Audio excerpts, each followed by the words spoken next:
G'day everyone. Proud to say Barkarati is brought to you by Radix Nutrition, makers of the most technically comprehensive nutrition products that have ever existed. Unlock your potential with Radix. This week we're also sponsored by Vycobi. Vycobi, manufacturers of performance gear that helps you sail at your peak.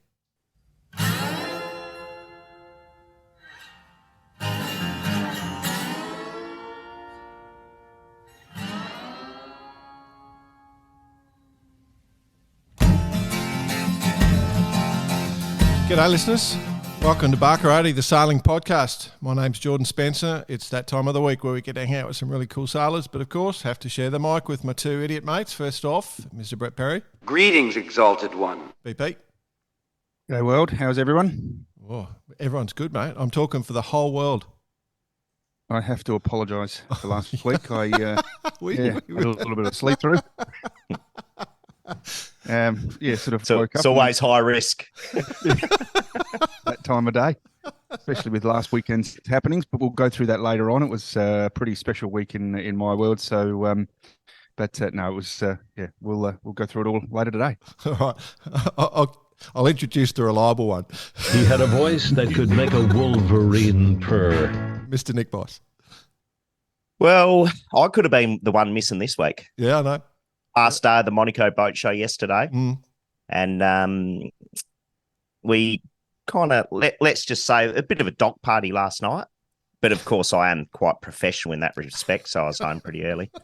Early as in what? Ran into a few likely persons and to have a bit of a good time. But no, it was all pretty good. Been in Monaco the last few days.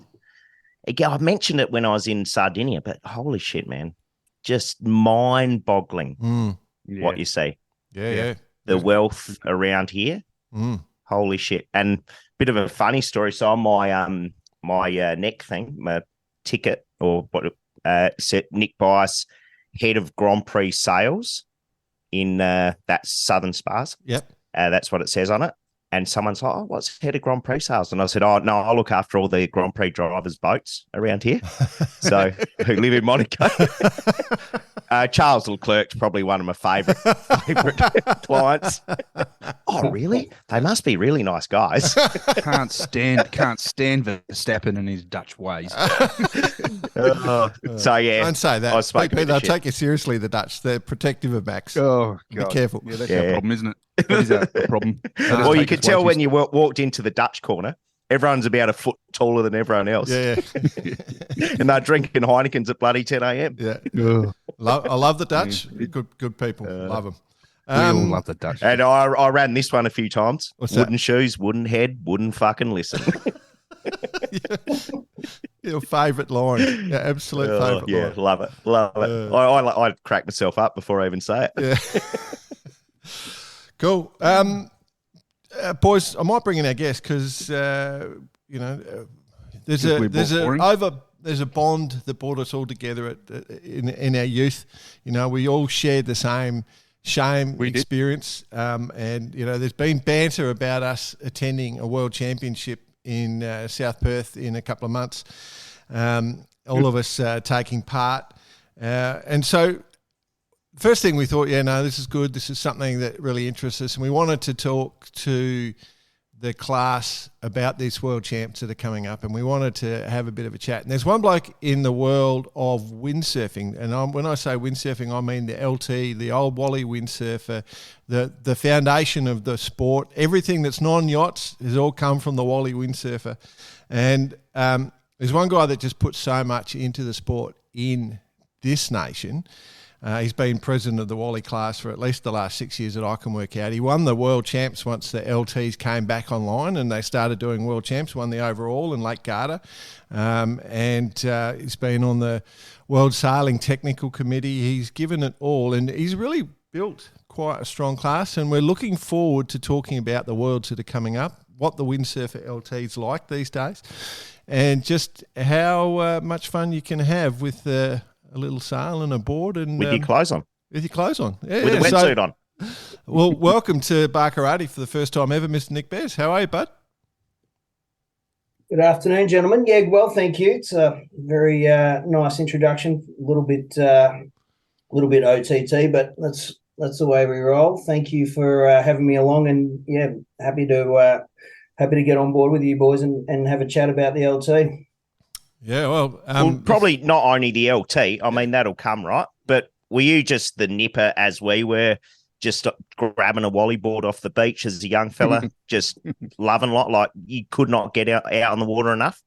Yeah, absolutely. So, my first exposure to this was as a youngster. I was still sailing sabots down in Melbourne here, and these things started popping up, and a few of the dads started buying them, and us kids, as soon as we could get our hands on them, we're jumping on them and trying to figure it out. Obviously, being little tackle's a bit of a struggle, but we get 2 or 3 of us on the board and get the big rig up and get it going, and that was really the first little taste. But from there, had the opportunity to get my own board eventually, and then it was a Windrush Storm 10, one of the local boards, and that was my first intro. But it was full froth city. All the sailing kids loved it, and I think it gave us a bit of a serious head start over a lot of the punters who were buying boards at that time, having that sailing background. And it's really been a platform for me now for the last 40 plus years, taking me around the world and done a lot of stuff. So, but yeah, that's right, Vicey. Early days was just frothing, couldn't get enough.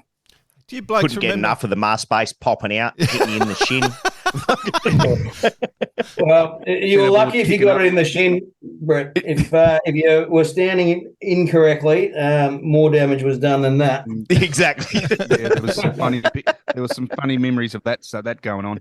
Absolutely. Yeah, absolutely. And look, it's interesting because now in the class we've got some of the living legends of Australian windsurfing. Mark Paul, for example, and his very influential brand of Bombora that really got a lot of Aussies and then put a lot of people on the world stage as well. So he sails with us. Scotty O'Connor, Rowie Cudmore, Kevin Wadham, who went on and did a lot of work with Garda and so on. Greg Hyde, who's a life member of the class, who went to the Olympics and so on. And Greggy Johns, who's been really instrumental in getting this class up and running from day one back in 1977 to still being actively involved and supporting the class as the distributor. So it's really come full circle. Having those guys is pretty cool as a young bloke growing up with them on my walls and so on. Yeah. So for the punters who haven't been paying attention and don't know what's going on, what the hell's a windsurfer or a Wally LT? What's an LT? What's happened, and where'd they come from? So Windsurfer is actually was the name of the first brand of sailboard, going back to the late 60s, and initially it was a polyethylene board, quite heavy, but it was the most successful one design sailing class ever in history. It got up to sequentially numbered up in the 420,000s and so on, and it was one design class that really, I guess, propelled windsurfing into the masses, and it continued to go on for quite well up until the 2000s, and then windsurfing entered a period of really high development. A lot of money being spent, a lot of carbon being found, a lot of monofilm and so on, and all of a sudden the Wally was sort of pushed to the side as other developments came along.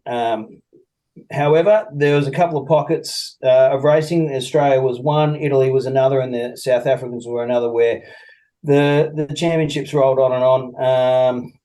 If we just reflect back to 1983-4, when we had a Worlds in Perth, we had about 460 racing in that, and that was, I believe, the largest one design event ever run in Australia. So really looking forward to now coming back to that. But what happened was in about 2000, so the sport's been through some ups and downs. Obviously, kiting came along and really started to eat into it. and of more recent years, winging came along and so on. So windsurfing sort of found itself a bit marginalised. Foiling has made a difference, but again, fairly high tech, fairly expensive. Bruce Wally, who was an Aussie champion who went on to win worlds and so on, he works for a company called Cobra, and they had a bit of a powwow, I guess, going back around 2017-18 with Greg Johns and Edo and others from Italy, just talking about, well, what if we were to try and come back to our roots a little bit to make something a little bit more inclusive, which was the genesis then for the LT design, which stands for light. And really it was a modern take on, I guess, a fairly traditional shape. So the Windsurfer original shape, but made out of epoxy, much nicer whole design, actually, more volume and so on. And that board was launched, well, we saw the first samples in early 2018, and then the Australian class and the Italians basically said, yeah, we'll run with this. And so there was a transition period around that time, and by the middle of July 2018, we had 140 or so racing in an inverted commas world trophy on Lake Garda for the first real serious international hit out of the LT board. So that's where it's come from. It's a longboard, so it's got quite a bit of volume. So it's also got a dagger board, and so therefore it can sail upwind. It's quite stable, and one of the real upsides of this board is its versatility. So you can learn on it, you can race on it, you can sup on it. You can teach your kids on it, you can put your dog on it, and so on. But it's quite lightweight compared to the old one. So that's really where it's come from. And as a platform, then that's really propelled now the class into a really strong growth phase where we've got about 26 countries sailing the boards. We've the last Worlds over in Italy in Mondello last year had 370 people racing. Could have had more if there were more charter boards available and so on. So it's been big, yeah. You'd be in all honesty, you'd be mad not to just have one in the shed, wouldn't you? Because they're fairly low cost. You can, as you said, you can pretty much do anything on them that you want. You can go for a cruise on a light wind day. You can take the family, or if you can go for a blast and you can do regattas, race in your weight class, and race against a ton of people without spending bugger all dollars. Yeah, I mean, look, the class philosophy, which is something which we've really tried to embrace, is about having a simple and easy platform. So, on the racing side of that, that's about having 50% fair racing and 50% social fun. So the whole philosophy is set up around these founding principles that we've really tried to embrace, which is about having a good time on and off the water. And Giotto, you're right. There's one board, there's one sail, one mast, one boom, one fin. There's nothing more to add. So you can go and do a World Championships with that kit. Likewise, you can, have it in the shed. There's no speed shopping, Nick, you're saying. Correct. So I mean, you can't take your board to a shed, tip it upside down, and give it a rub. Roger. So the class rules have been set up to minimise that, and that makes it easy for people just to be able to have confidence to be able to rock up. But also, one of the things that's really helped the growth is that you can fly anywhere around the world, and the global distributors have been fantastic in putting on charter boards. So when the Australian team went to Garda for the Worlds in 2019 that you mentioned earlier, all of us had charter boards. You don't have to travel with equipment, and it's brand new out of the box. Off you go. Now we're talking. So I'm guessing this growth period, how many boards are we looking at? What? Globally, thousands, I mean, thousands and thousands. Yeah, absolutely. Yeah, absolutely. So. And you mentioned the price point. I mean, with the charter boards, do they get sold on? Is that how that works? Yeah, look, I think it varies by country. Some might stay in for a series of regattas, like the Europeans, move around between Italy, Germany, France, Spain, and so on. So the local distributor there might hold them for a couple of races, and then move them on. In Australia, Johnsy holds on to them for a season, and then we'll turn them over. At the Worlds, all the boards will be brand new out of I guess out of the bag. I guess the boards are relatively indestructible. Obviously, being epoxy, they're a bit more sort of prone to some nicks. But if you did pick up a charter board, you just get yourself a new sail and you're away, right? Well, I mean, they come complete, so you don't take anything. Honestly, you take your harness lines and your harness and your Kobe life jacket and your show up. So the sail is probably the most consumable, obviously. And if you're racing seriously, you'll have a training sail and you have a regatta sail that you'll rotate through. But you talked about price point before. I mean, in Australia, in Australian dollars, including GST, our local VAT tax, you're talking $3,200 complete. Wow. So you can't find it. So we're talking best part of 1,700 euros approximately. Give or take. The whole kit, so it's well worth it. It's like a night in Monaco. like dinner. Dinner with the family here in Spain.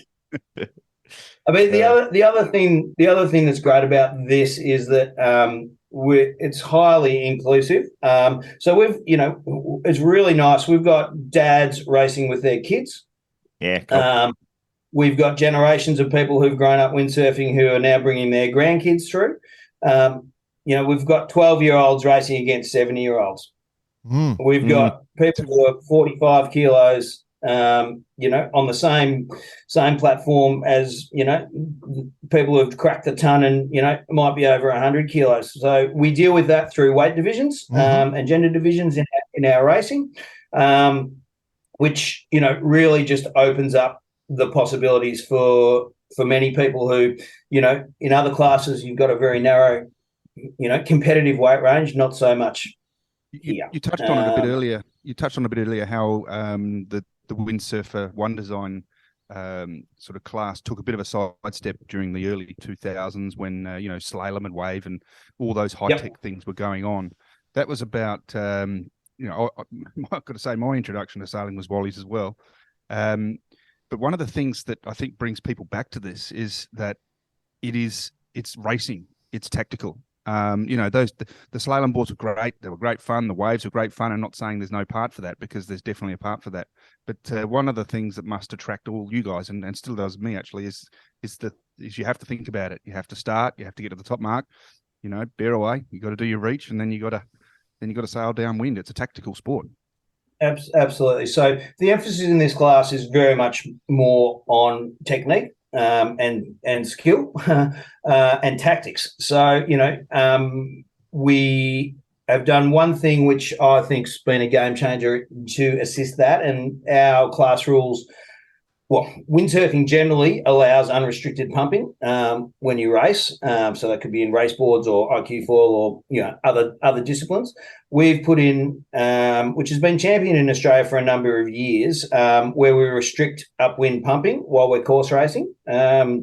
So basically, you can pump for the first 30 seconds off the start. After that, no upwind pumping, and that is a game changer because that then allows people, because unfortunately, just reality is, if it's open pumping and especially upwind open pumping, it becomes a fitness test rather than a technique and tactics test.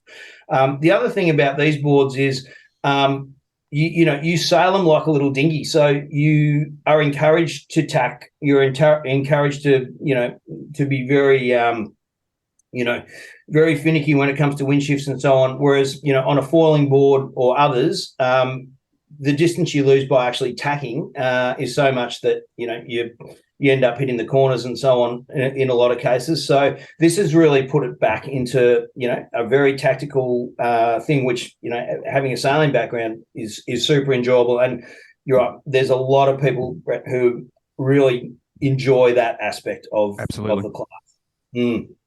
I think we need to I need to drill into a couple of things. So first off, one thing.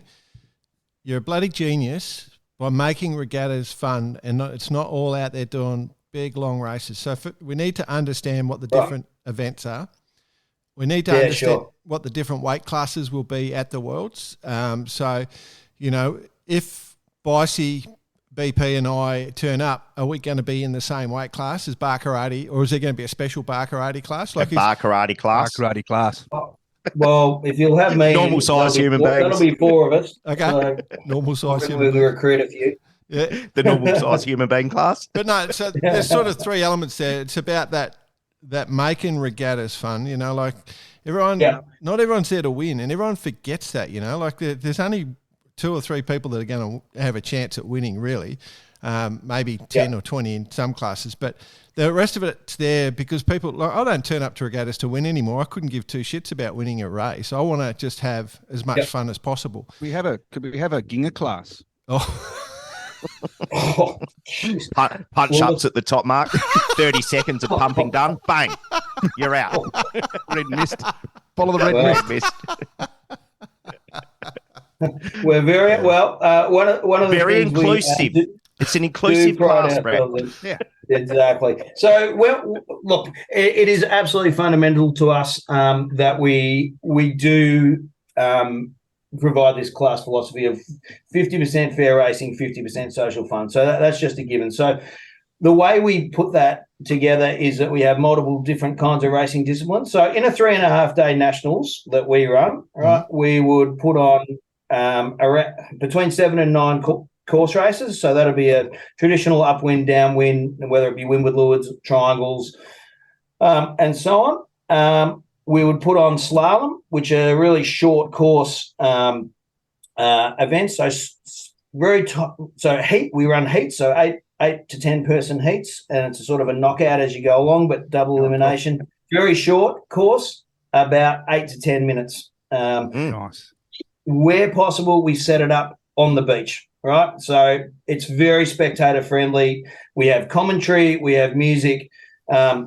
You blokes could get a guest gig at the Worlds if you'd like to commentate. I reckon we'd have a bit of fun with that.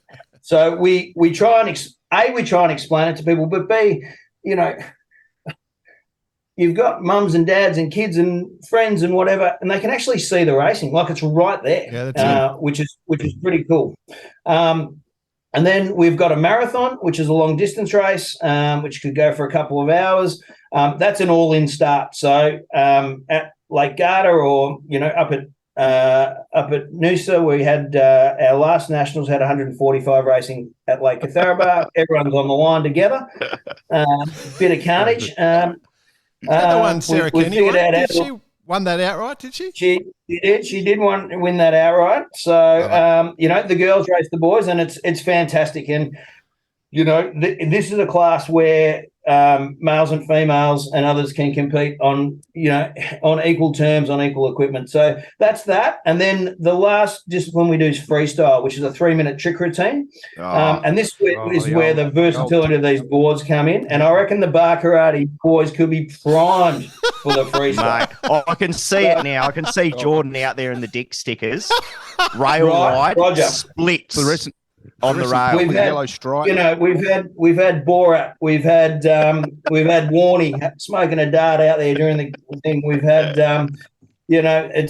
so we encourage people to dress up. They have music, they choose their own routines. It's actually judged. So that's cool. We used to have a ball on the lake with that sort of stuff. The old tip in the take the rig out, tip it upside down, put the masthead in the and steer with the clue. That's it. Do bar karate synchronized freestyle. Now you're talking, Bossy. Bit of synchro. And it's all been done. I'll never forget I'll never forget when old Tommy Lenthal, rest his soul. Did I remember him doing a jibe with a flip through the boom. That was a pretty intense maneuver. Yeah. Well, look, and the girls here really hold their own. So Mel Webb from Sydney, who's been a very worthy competitor over the years. She won the Worlds over in Garda in the females, but she won outright at our last 2 nationals ago. Beat all the blokes in freestyle. So very cool. Wow. Was she formerly Mel Scott? Is that the right person? Am I getting that mixed up? Mel Braun. Okay. She was. Yep. Yeah. Copy. So therefore, some people just are really good at freestyle, and they come along Yeah, they might do the course racing or they might not, but they set themselves up to be the freestyle national world whatever event champions. So there's a lot of flexibility. Do you remember David Tonkin, boys, from South Australia? He won the freestyle worlds once. Do you remember him? No. Yes. Yep. Well, Tonkin's back, and so he's working up to the worlds. Yeah, and look, just looking at the world's fleet, lads, we're going to have to all do a bit of training together. We've got Lars Klevich has just entered, so the only Aussie to win a medal for windsurfing's on the scene. And then his old mate Bruce Kendall from across the ditch, who is an Olympic gold medalist, has also just signed up. So there'll be some pretty hot stuff going around there. So that's that. These people. We're going to have to stop interviewing these people, by the way. Yeah, reverse curse on Bruce Kendall. Reverse curse. Yeah. But the whole point here is that everything's pretty short and sweet. So our course racing target time's 20 minutes. So we can get through a lot quickly. So we're not trying to cook people. We're trying to get all these disciplines done. The other initiative we've brought in to help people who are coming back or first timers is we've got open racing, or we've got a new division which we sort of championed going back 3 or 4 years ago called cruises, and this is for relaxed races, people coming back unfit, whatever, just to get them out there on the water. And that's been a revelation. We've had so many people come back and join us. Some of them moved on to open. Others are just happy to cruise around, but they're all on the water together. So that's pretty hot. I've just thought of our next drink, boys, the Baccarati Cruises. The Baccarati Cruises, you're mate, does the LT, does it have like one of those little, most SUPs these days have a bit of a shock cord that you can chuck your jacket in or something? So there is. There's a little leash. There's a little leash. You can put a six-pack on board, basically? Yeah. No. Oh, yeah. Yes, we can, but we can't do that. But we can. I reckon we can duct tape the 60 around the bow. She'll be fine, mate. As long as you're not weighing too much, you put the bow under. So Baccarati new hat for the windsurfer. Just plug them in, plug your beard. Off you go. little bit of a merch edition here. A little bit of a sort of specially designed esky that sort of sits out in the mast base. Pat will be listening at Vycobia, I'm sure. So he'll taking notes now. Already onto it. And then the other way we balance things up just is with weight divisions. So all the open male competitors will weigh in, and we've got a couple of different systems. The most in a large fleet, we'll basically divide the weigh in by 4, and that'll be so we have a floating weight system. So the other alternatives, there are fixed weights for smaller fleets. Generally, the Australian fleet weighs a little bit more than the Italians. So the Italians had their nationals just this weekend gone. They had 171 racing, and they're quite a lot lighter than the Aussie fleet. But let's just go with this. Lightweight cutoff's going to be about 70 to 71 and below. Yeah. Medium weights will be then above that up to around the 78 mark, 79, be up to 80. Then the heavyweights go up to about 88, maybe 90.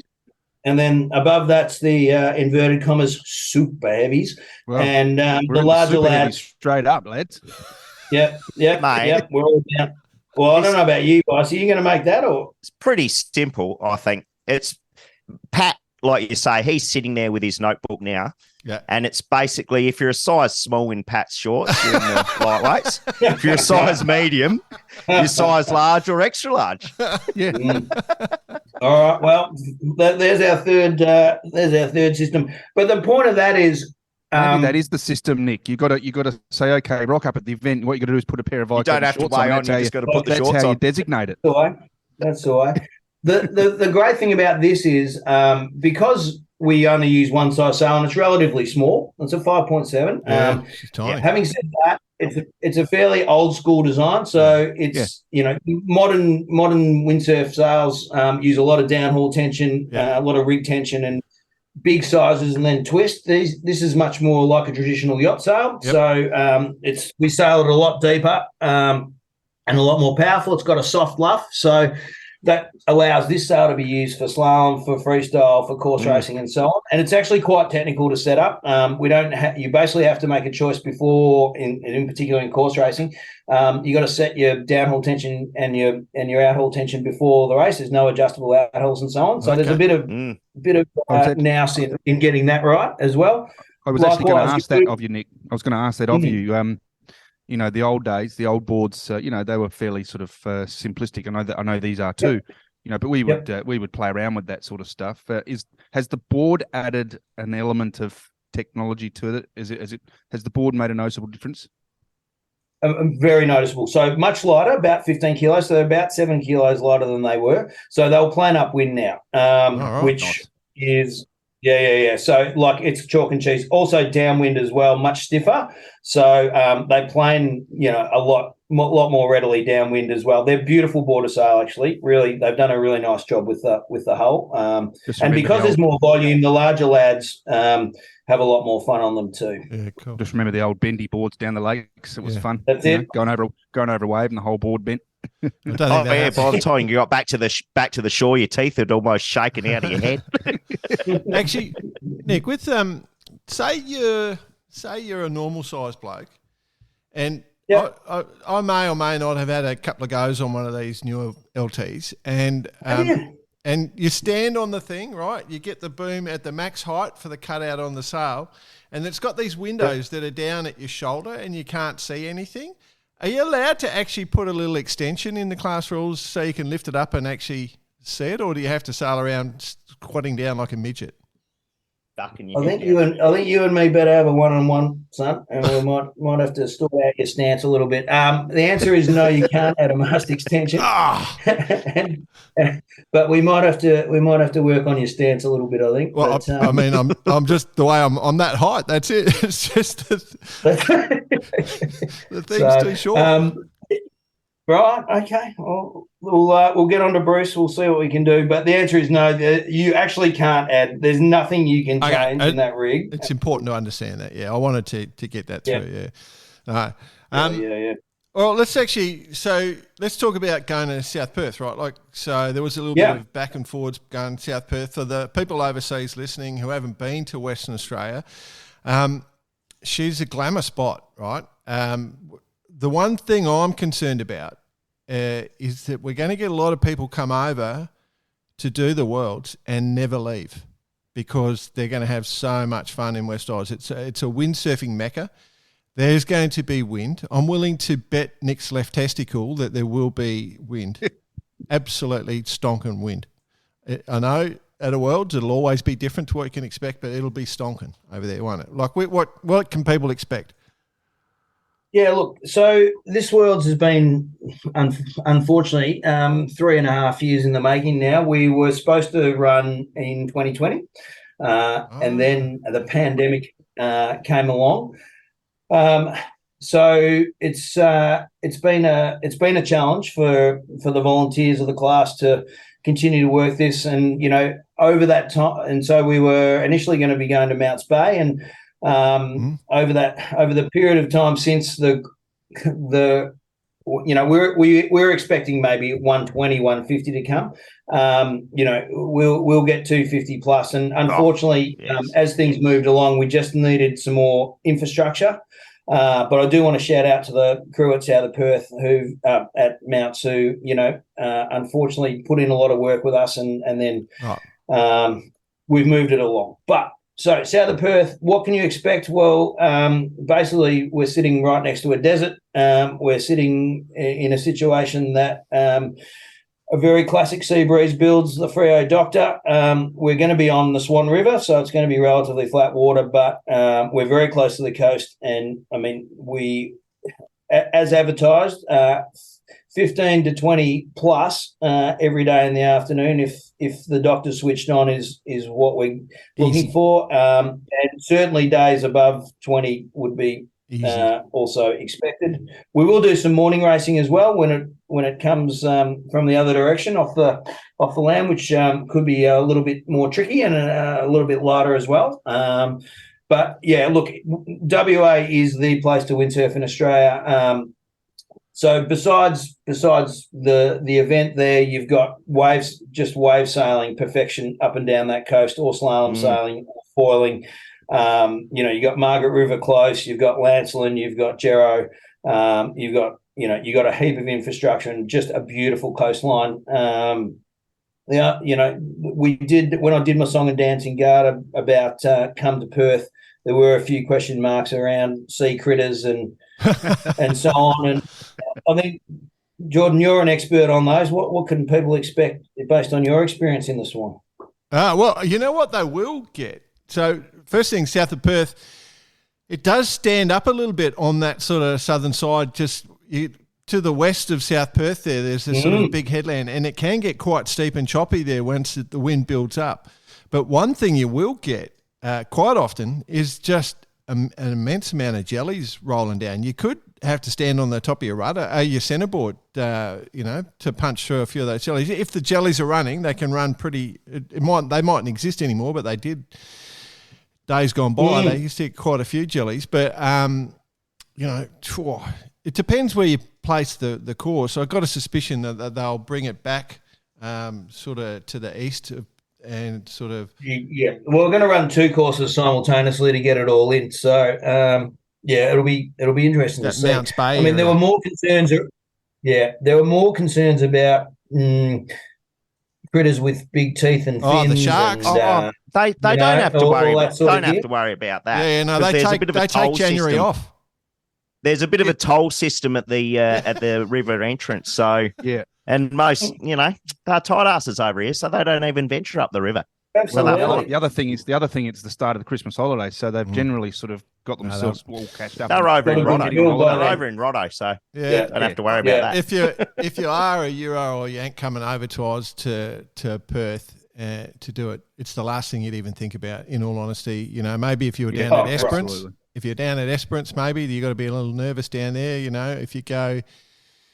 There are a few spots, like Margaret's maybe a couple of times, but very rare you're going to get hit. But it's not. That's the least of our worries, I think. Not even a concern. What's going to be more fun is I think we're well on the way to cracked over 200 entries already. We're well on the way to between 220 and 250. I mean, it's unfortunate. Airfares have really racked up, and it's expensive to come. Having said that, once you get here, anyone who's got US dollars or euros or anything else will be living large. Exactly.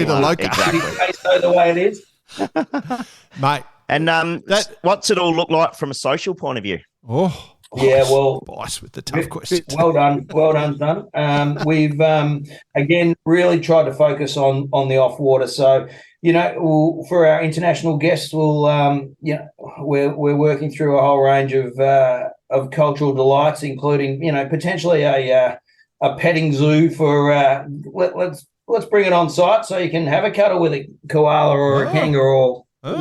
Because they want to do that.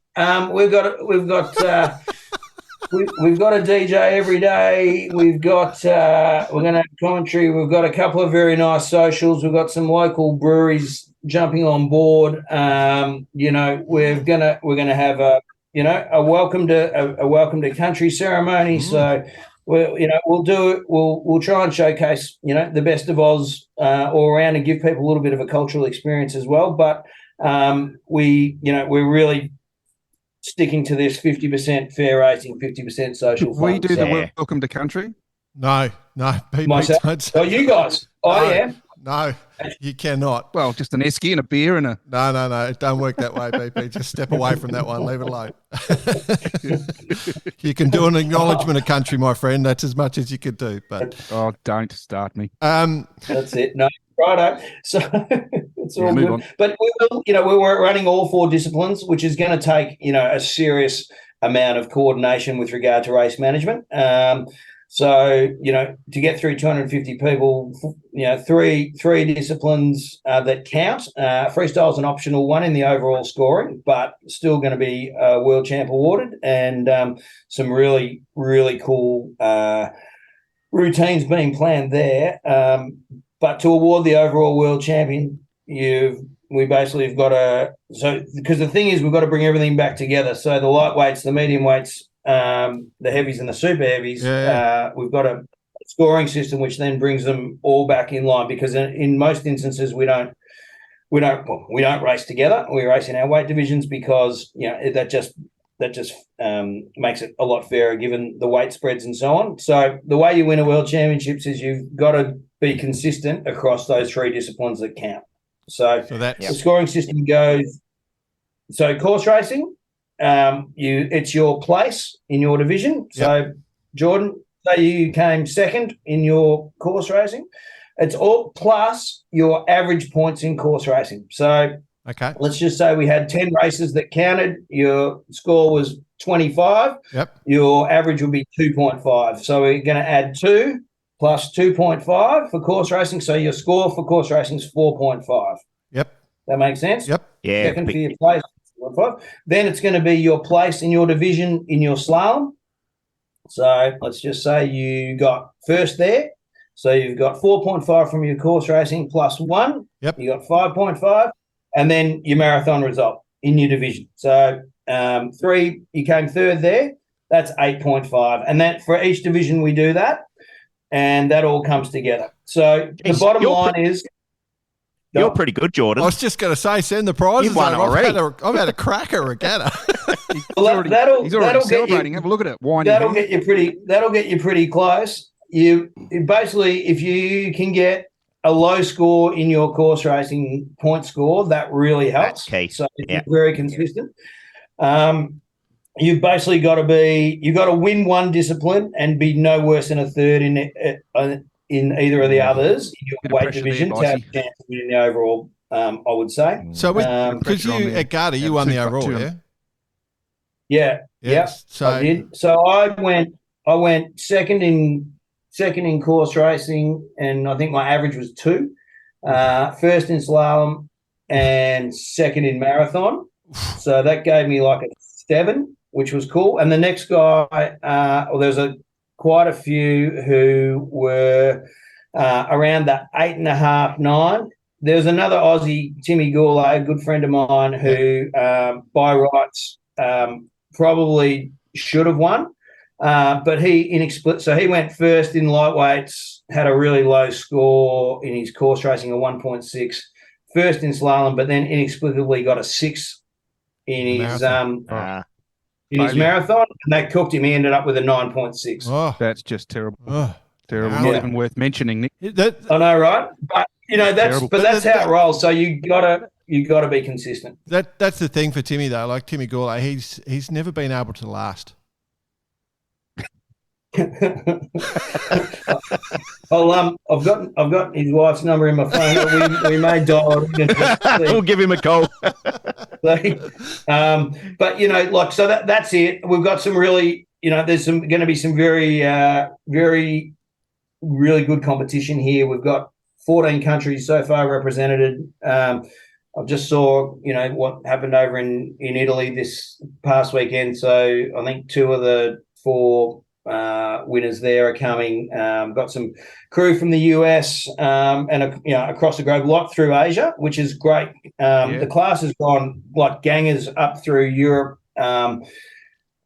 going well in South Africa now, but Asia has been a little slow to start. But we've got Singapore, we've got multiple countries going on there, and they're actually using the LT in the Pacific Games, which are coming up, which will be good, and that's given Fiji, Solomon Islands, New Caledonia, like a bit of impetus. But the US is the one which is the sleeping giant, which is about to, they've really started to put some time in there now, Cobra, and I think over the next couple of years that'll add just another layer of big onto the thing. So that'd be great. I mean, one of the things that we've really noticed when we do all our interviews, the US people give us the best responses. We have so much fun with the US dudes. So I think getting the Yanks involved in your sport's going to just, into the racing. You'll have a lot of fun with those blokes. It's bizarre. It is really it's bizarre. They've just got natural humour, those people. So maybe they're not doing it intentionally. No, they're not. And I actually lived over there for 6 years or so, and Yeah. And so, I get it. And, you can go flat. You can go flat pretty quickly as an Aussie, but some of the stuff they come out with is just outstanding, isn't it? So, go. Back at the timing, Nick? Yeah. So 29th of 29th of Jan, 29th of December's Rego Day and so on, through to the 4th of January. Yep. No lay day, which is interesting. They're gonna sail in the afternoon after New Year's. Long arms. Yeah, there'll be some strife there. Yeah. Four heads, long arms. Yeah. But so look, I think there's people flying in from the middle of December, and this is the great thing about the charter boards that have been laid on. Oh, wow. People have got access to their board if they want to make a big holiday out of it, which is fantastic. It's something that we can really do. And I mean, I look at the class and I look at what's been successful around the world. It's very much similar to what Hobie's been able to achieve with. It's not just about it's a lifestyle, right? We're trying to encourage more than a sailing regatta. And I did a bit of work. I've done a lot of work over the years with Andrew McDougall, he's come out of a sailing background and then went on and developed Blade Rider and then the Mark II Moth, and then we worked really closely together on developing the Wasp. My background's in marketing and branding and so on. And, one of the key things we were trying to do with Wasp was to build this community, this lifestyle around not just to have another sailing boat, but to build something that was much more than that and to have good times on the water and off the water. So there's a lot of elements in Wasp and its success that have come straight out of windsurfing. And right from, it was earth-shattering to be able for sailors to be able to choose in a configurator model, their hull colour, their sail colour, their tramp colour. And this is something that's come out of windsurfing for 100 years, real basic things that many people may not pick up on, but, each of the head colours at the top of the sails is colour-coded. And that's come straight out of old school windsurfing where we used to run different coloured ribbons, for example, or now we race in different coloured vests to differentiate the weight divisions. Glasses. Putting slalom into the Wasp format is straight out of windsurfing, and they're all the things I saw that I knew worked from a cultural point of view about how do we mix this up a little bit? How do we not be just another sailing product? How do we bring fun into this? I think the Wasp has gone on, and I'm very proud of where that's gone as a class, and but it reflects a lot of the elements that we see as successful for us in the Windsurfer LT class. Perfect. It I reckon. Cool. So after Noosa, more than a few people wrote in who hadn't really been exposed to it, and they just thought they'd turn up and take part, just blown away, like both the fun on and off the water.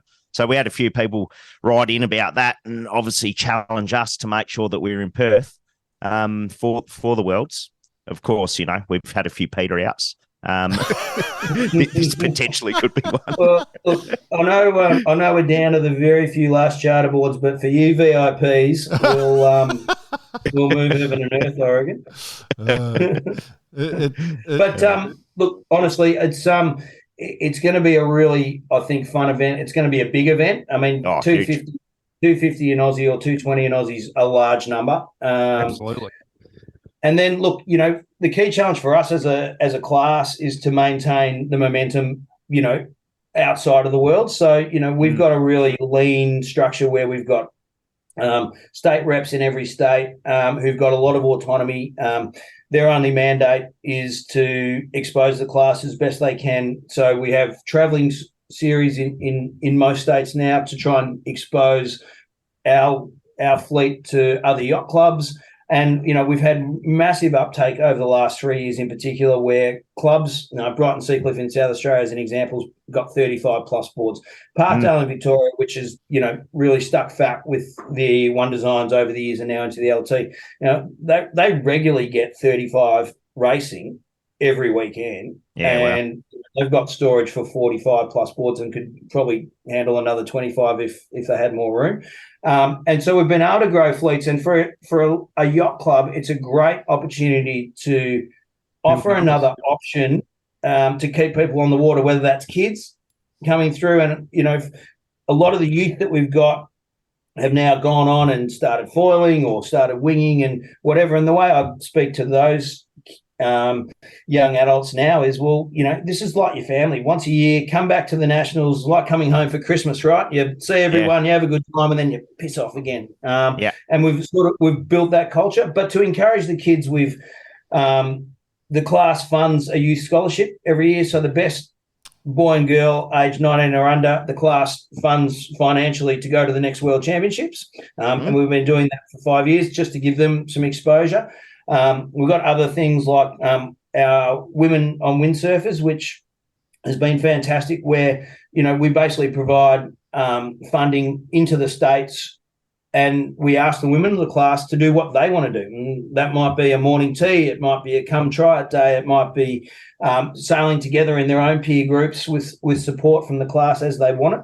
And that's really given us some great impetus and drive with the women as well. So, it's really just about providing, I guess, opportunities all around. And one of the things that I've tried to do, again, this with my formal background, is to take feedback on board. So we do a pretty comprehensive survey after every Nationals, which gives us really good feedback about what's working, what's not, what do you like. And, we're not here to be prescriptive as the class custodians. If people want something different, we're going to go that way for sure, or we're going to try it anyway. Have you got some good examples of that, like the fleet or the crowd wanted something to go one way, or you reckon you pretty much nailed it?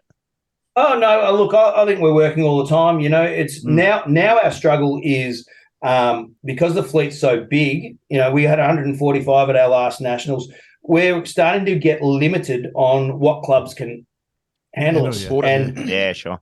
Yeah, and the clubs that can handle us oftentimes may not be a good cultural fit. So that's a challenge for sure.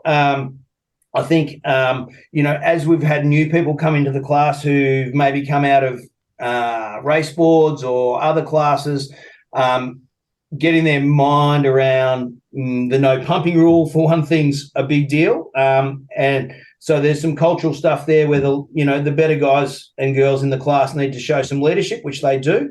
One of the things we wanted to do, and we have done, is to basically use the opportunity of technology to be able to help people with best practice. So on the website, there's a whole range of resources for people to be able to get up to speed with how to set up their board, how to, tuning. So during COVID, when I was locked down, somehow I managed to spend 2.5 hours going through a pretty intricate setup guide and technique guide and so on, which, has been up for a couple of years now, but,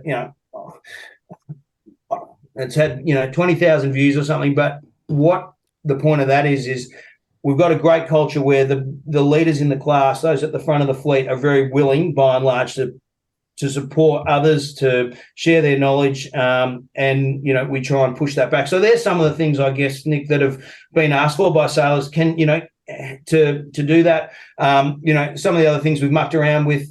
We've spent or invested a lot in beach branding. So all the state reps and a lot of the yacht clubs have got windsurfer flags now and so on. And when we come to the beach, we want people to know we're there.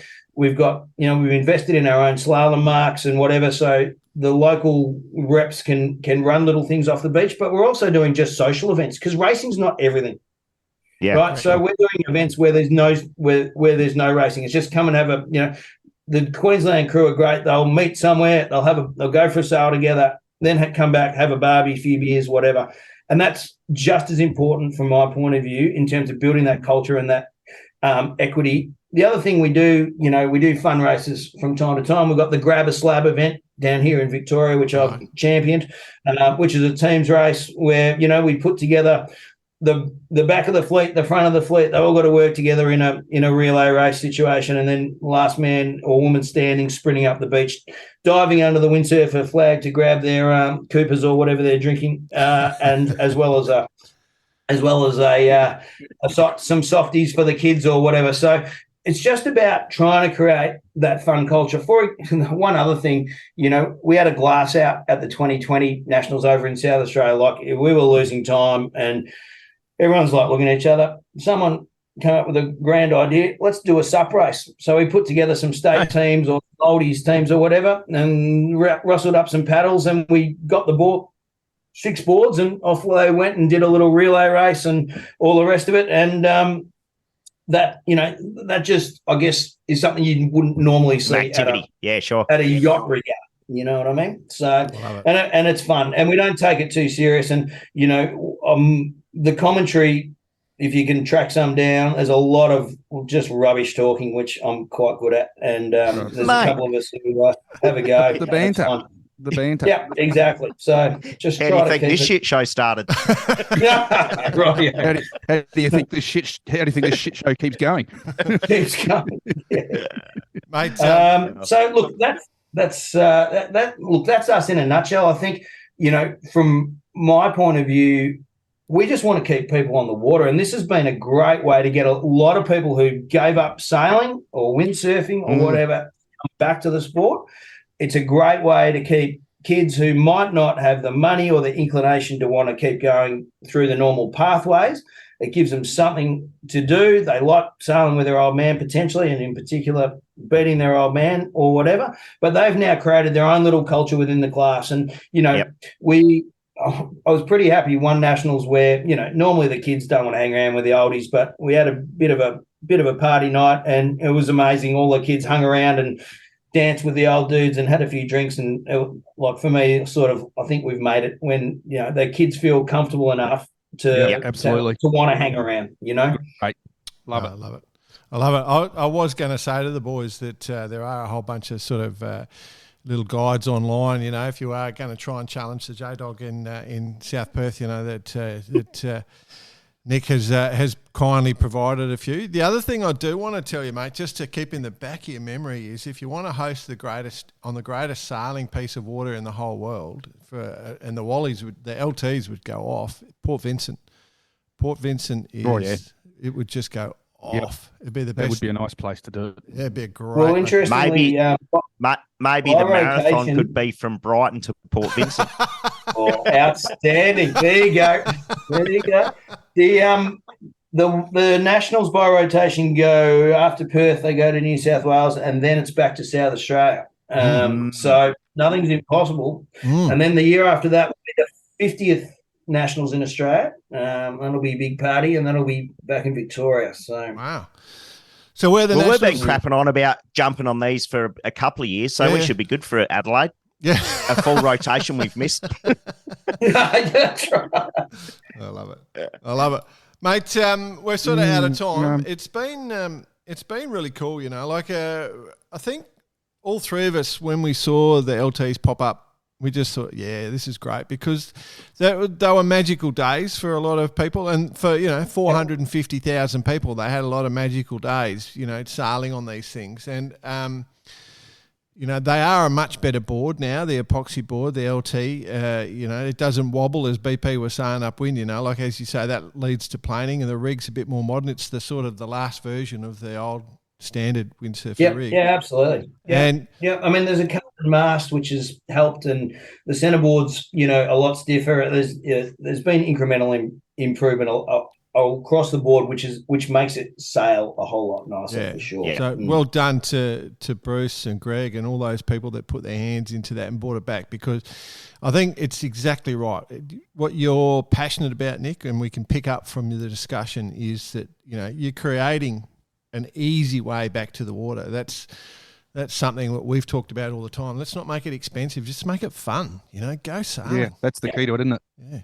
And I'm loving it. For me, I don't really I'm really concerned about junior sailing in this country, and that's a whole other thing. Yeah, but for us, this platform, whether they choose us or not, is just another way to keep kids on the water. So whether it's this or kiting or winging, I don't care. But let's just get these kids who've come through their junior sailing, and not all of them are going to make it.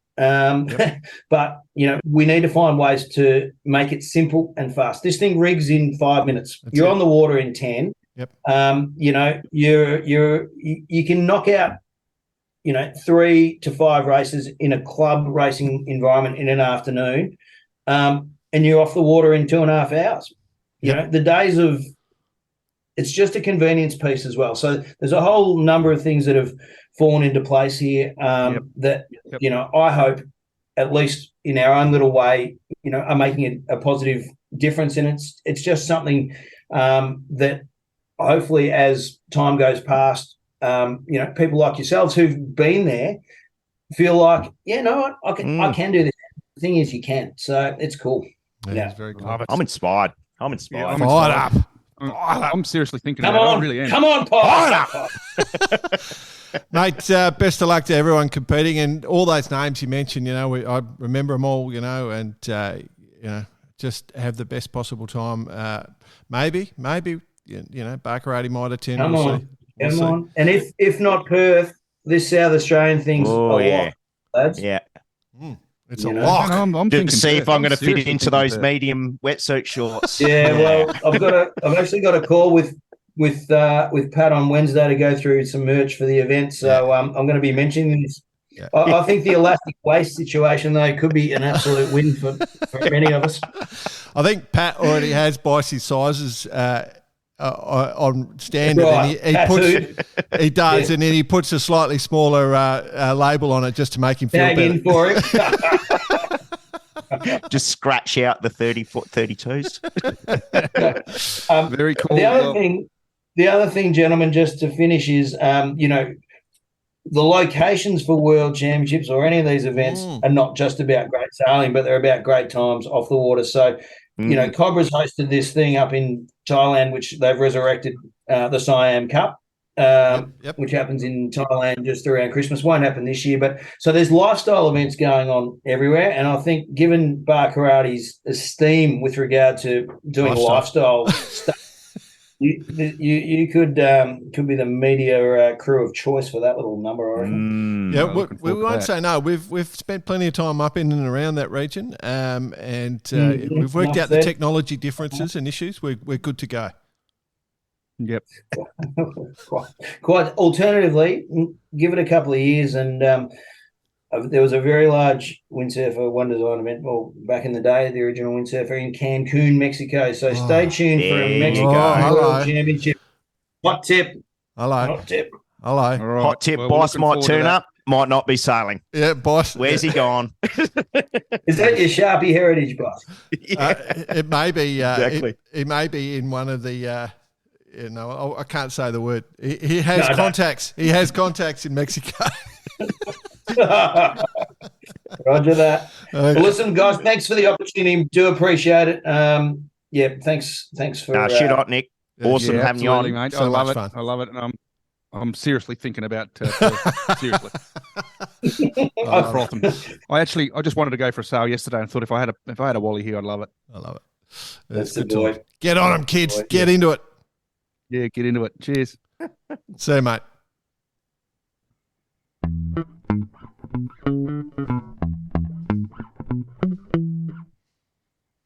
Oh, good memories. Good memories, the old Wally, and the future's looking bright, I can tell you. I am seriously thinking about Perth.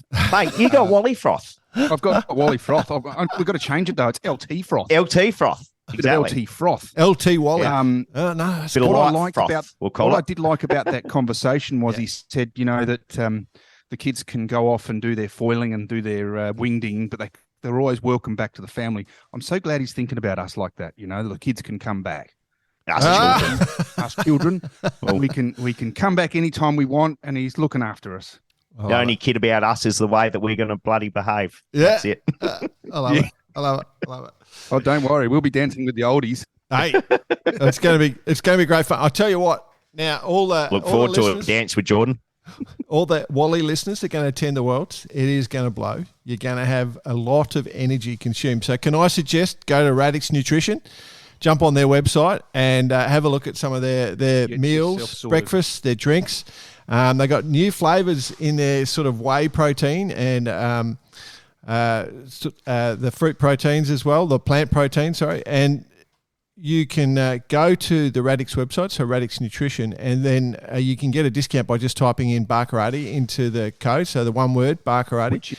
Which is long-term. It doesn't go away. So it's not one of those first-time things. Yep. So 10% saving. So if you are coming across, I would recommend, absolutely recommend, because you're going to go through a lot of energy in West Oz. She's windy. She is definitely windy. Okay. Yeah, and it's proper and wind. It's heavy wind. You need to, and there's a fair chance you need to counterbalance the nutrition from the other side as well. Yeah, just knock out the toxins. I love it.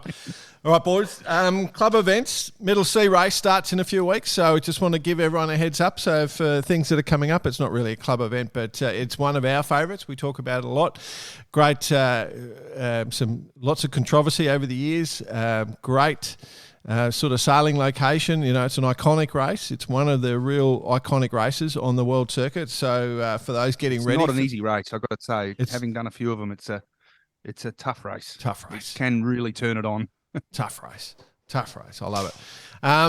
The other event that's going on this next week, just tune in for the Bermuda Gold Cup, 2nd October to 7th. So just jump onto that if you want to get onto that. So Bermuda, our friends in Bermuda are fantastic. They're massively into the sport, as we know. We had the Cup there. They're into Sail GP up there.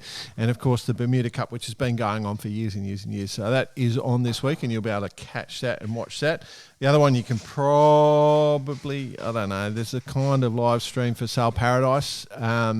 By the time you get this, there's one more day left of Sail Paradise. So if you're an early listener, you'll probably still be able to tune in. That is on the Gold Coast in Queensland, which is about a couple of hours from where I am, and it's glamour conditions at the moment, absolutely glamour conditions. So if you just want to watch some people zooming around on small yachts, go for it. Yeah. And the other one, boys, were club events. We're kind of just into the midst of opening day season. Correct. Coming up here in Adelaide, here in Australia. Well, not here in Australia, but in Australia. Mm-hmm. So things are about to kick off down under. So to all the clubs out there, get doled up, ready for opening day. Turn it on. Open the doors up. Yeah, get them in. It's all happened up here in Queensland, already run and done. But now the footy is over. It's traditionally... You're always in front of us, aren't you? Well, no. No, but now this weekend are all the footy finals, and therefore that means the start of sailing season. So we're underway. Cool. Let's talk about the rugby. Hey, boys. No. Let's not talk about rugby. Yes. Let's not talk about rugby. Frickin' hell. I've given too much of my life to that stupid sport and supporting the Wallabies, and they've given me nothing back. The Vycobi Jack Lloyd Listener of the Week. We've got a couple to mention this week. How this is going. We are giving the first of our $200 vouchers away, the monthly prize today, whenever you're listening, this episode.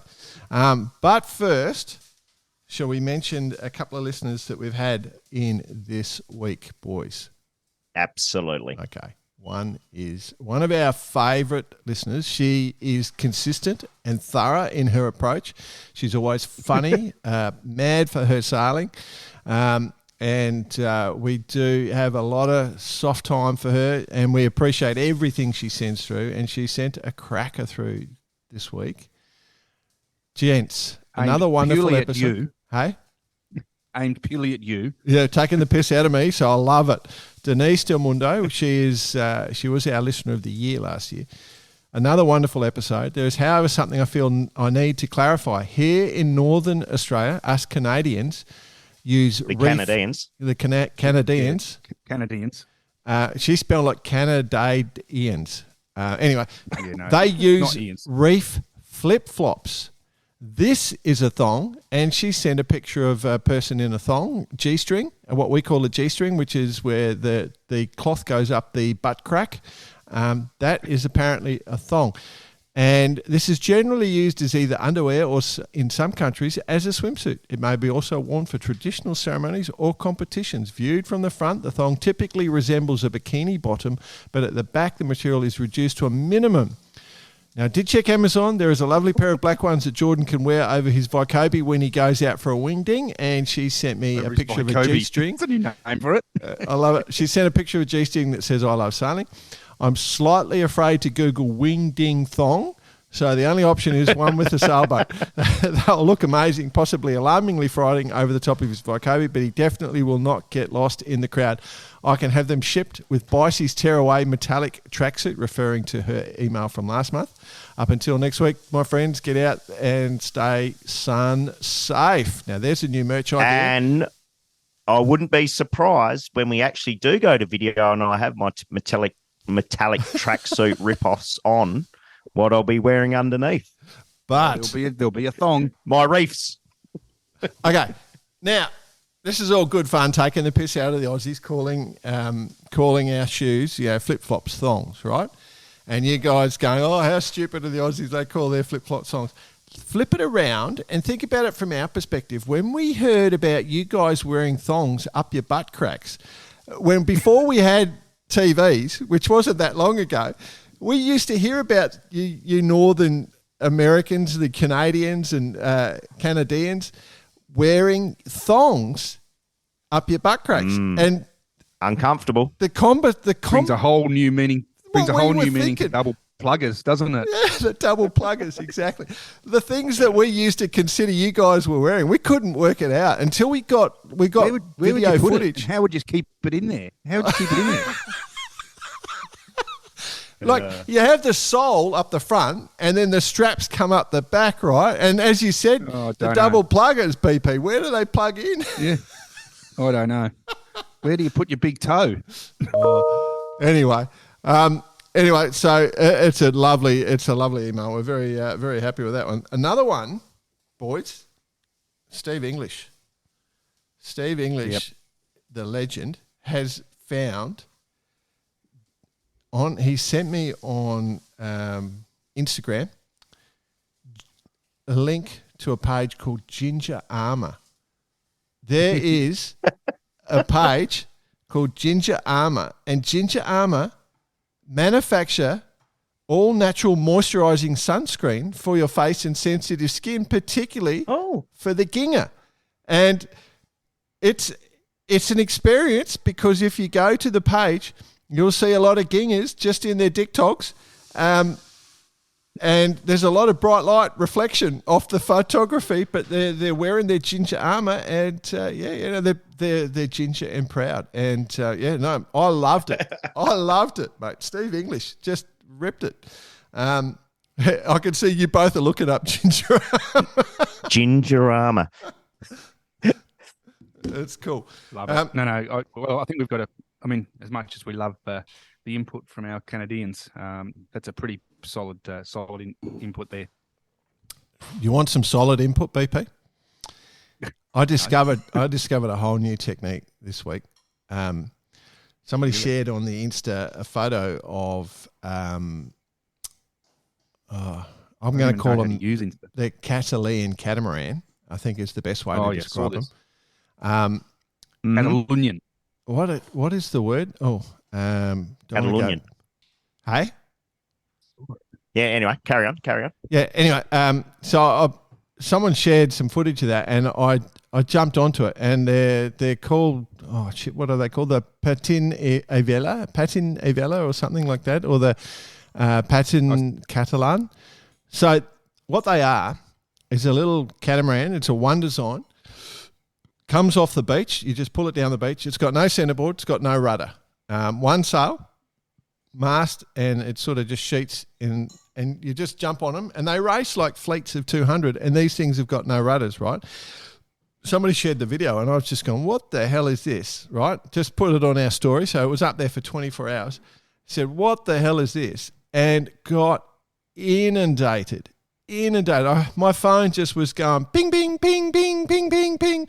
So, apologies for not knowing what the hell this was, but definitely learned a new technique to get a lot of interaction from our audience. And And thank you for every single person that reached out.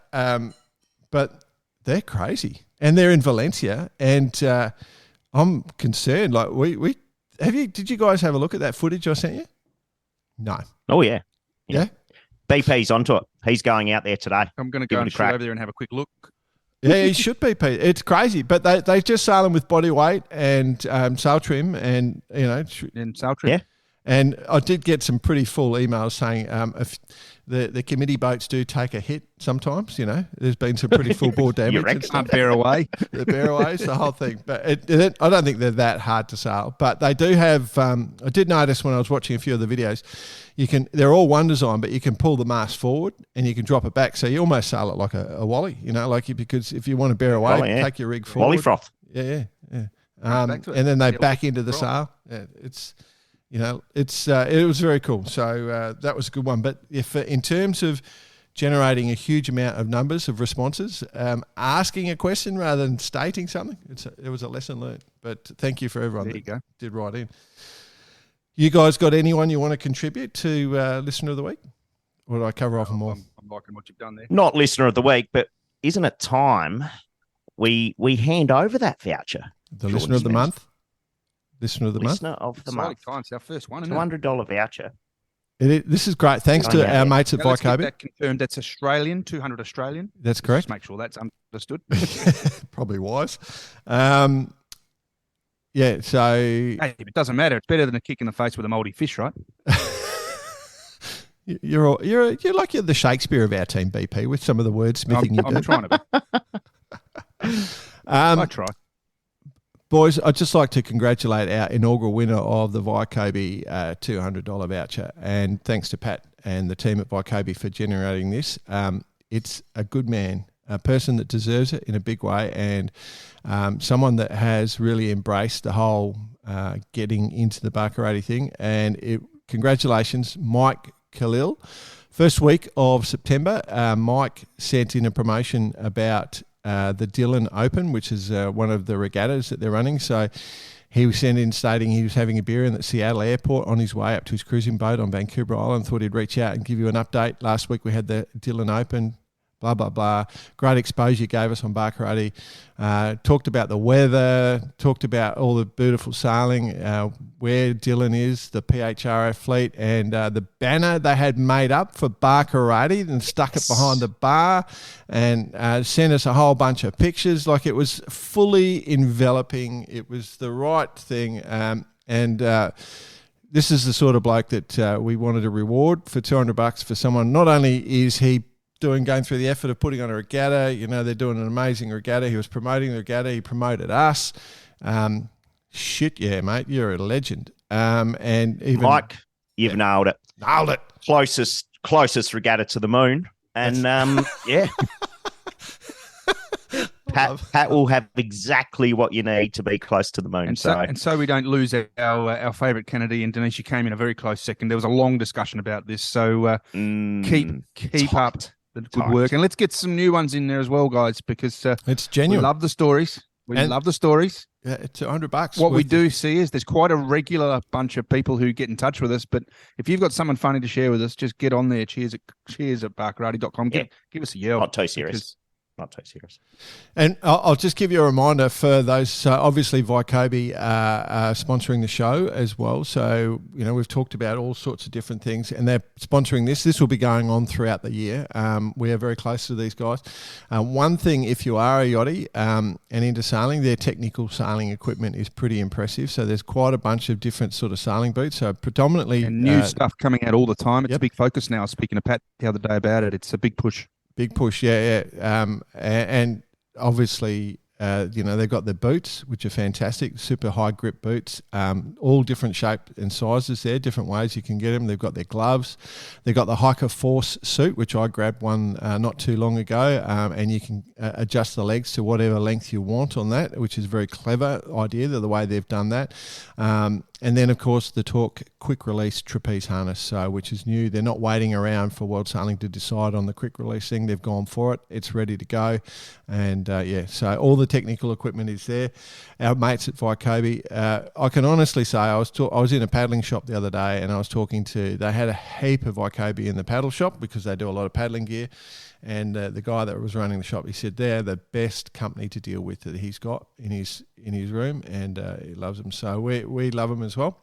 So don't feel 100% confident you're dealing with honest, full integrity people, and they're backing you guys for your funny comments, because Pat loves the show. I'll be honest.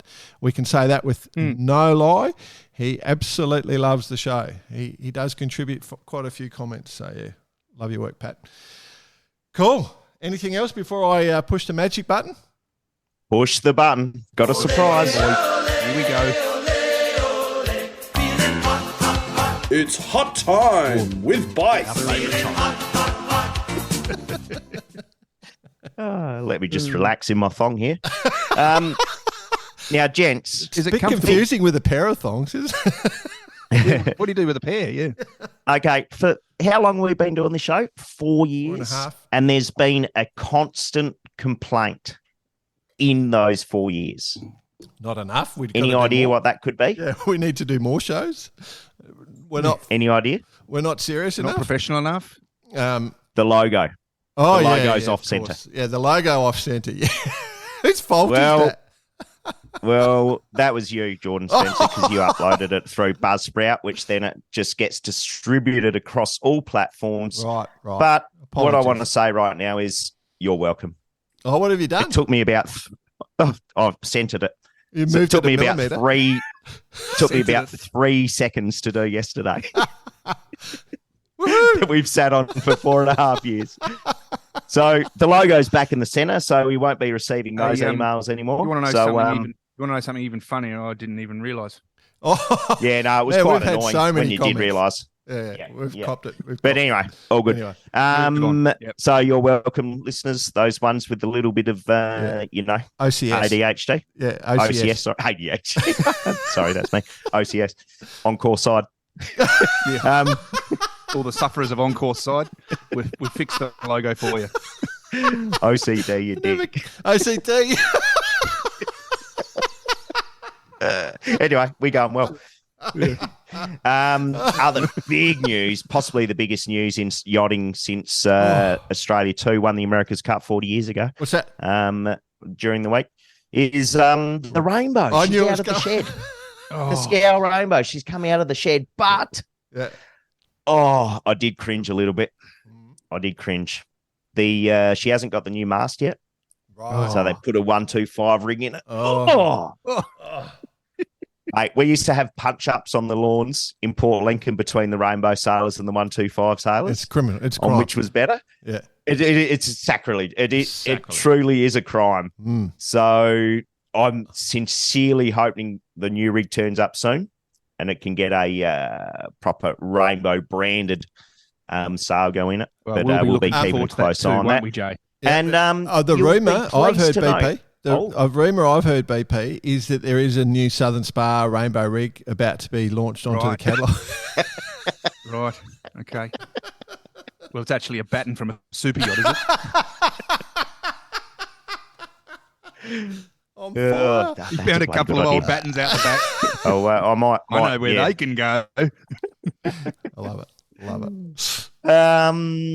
Yeah. Okay. So what else has been happening this week, boys? I'm going to hand over to you on this one because there's 2 super events which you guys are going to be all over. So let's 100%. Go with you first, Jordan. 505 Worlds. 505 Worlds, San Francisco. It is. I think it's basically just about finished. It's very tight.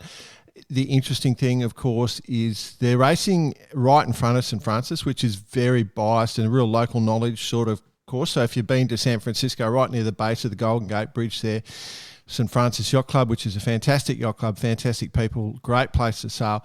In the past, if you've sailed out of St. Francis, they go down to Berkeley Circle. But here, this Worlds, they're actually sailing right in front, and there is definitely local knowledge. But of course, you do have some very fast sailors that have come out of San Francisco in the past, and a lot of world champions. And currently, as we speak. I don't think we're finished.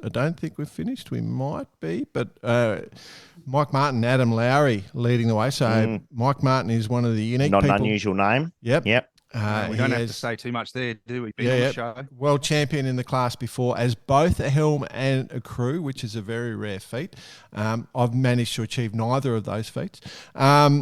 We're starting with Adam, both another fantastic guy. Eric Anderson, Nick Bez, another St. Francis combination in second, and then another team from the same region, but sailed out of San Diego, Mike Holt and Carl Smith, two wonderful human beings.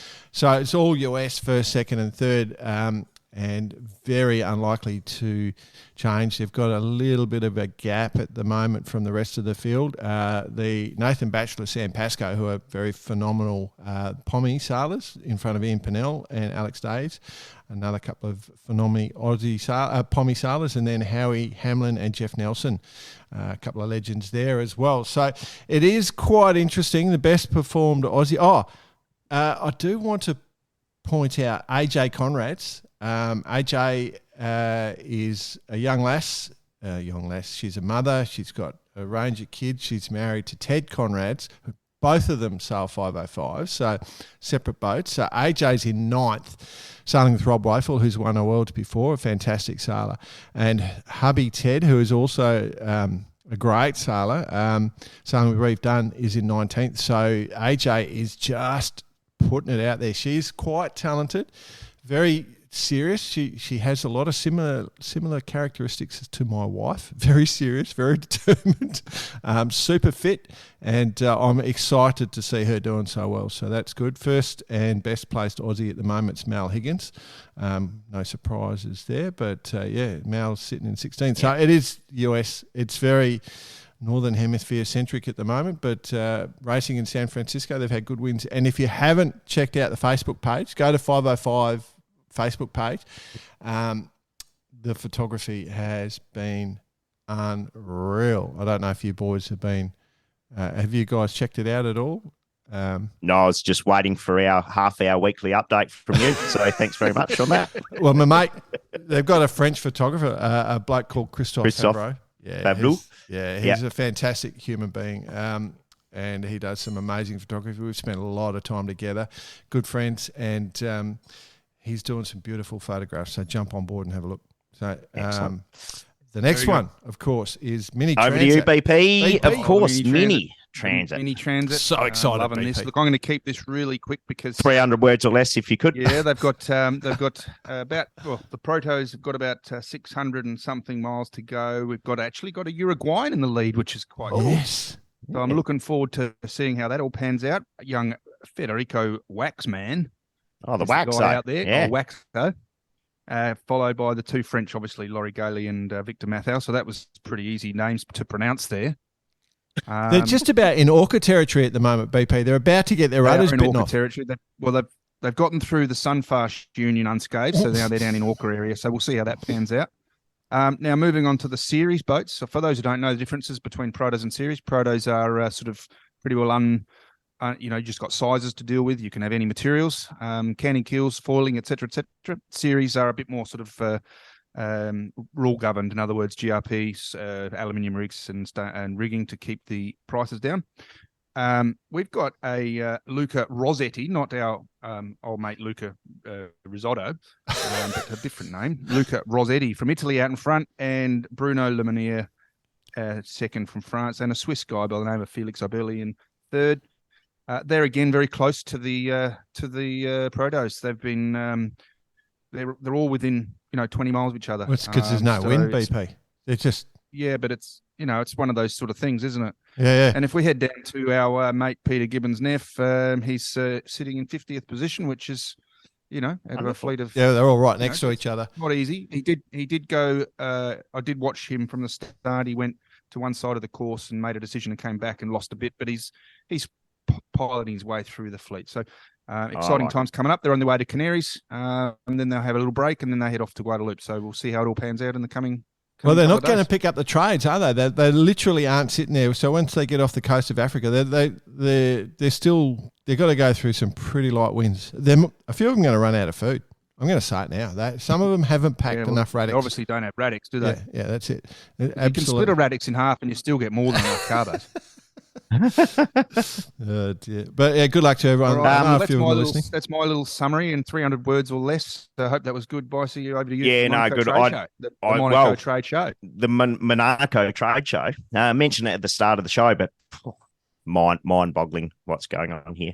So, it is. There's some pretty cool stuff out there. Had a look at the Richard Milne SB80, who wants to crack 80 knots going forward. And I was lucky enough to attend our annual Southern Spars breakfast on Thursday morning. Guest speaker Glenn Ashby, who kind of loosely launched what his next campaign is. He's the fastest guy sail assisted on land at the moment, 225 k's an hour. So he told us all about that. Yeah, and his next task is to be the fastest man on water, looking to crack hungy, just a lazy hunch. So he's going to take it 100 on. knots. Yeah. 100 mile an hour, 100 knots, or what? K knots. So, wow. Yeah, knots. That's quick, man. That's going. Speaking of 100 mile an hour, like literally I'll be running at 100 mile an hour here because I've got to catch a train in about 3 minutes. So I'll be wrapping things up from my side within 100 mile an hour. Okay. But what I do want to mention... A fan of the show, Mr. Brett Perry. We all know of his exploits of days and years gone past, specifically the X2.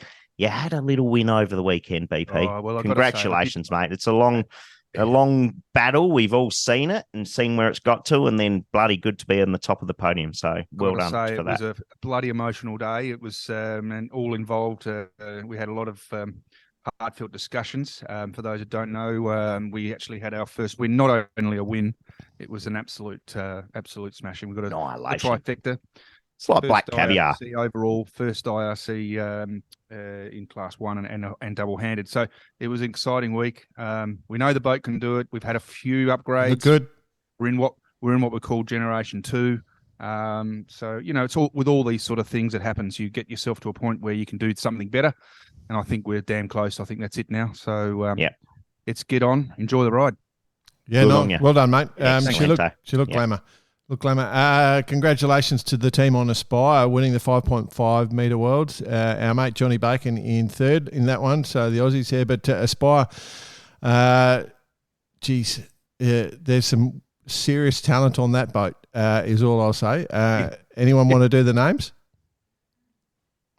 Well, it'll be Dog Palfrey, was he on that one?